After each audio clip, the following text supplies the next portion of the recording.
Hi, I'm the Grow Boss. This is my hydro store, and I want to ask you, have you ever used the lamest excuse in the history of hydro, okay?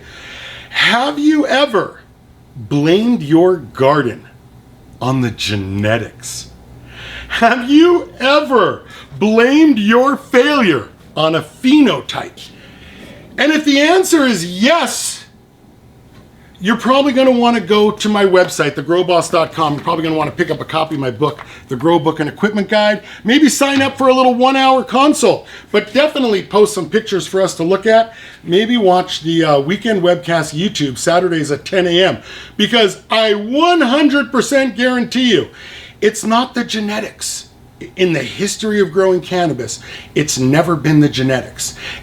And even if it was bad genetics, where would you get border weed genetics? Everything is so good today. I guarantee you, it's not the genetics. Indica, sativa, or some hybrid in between.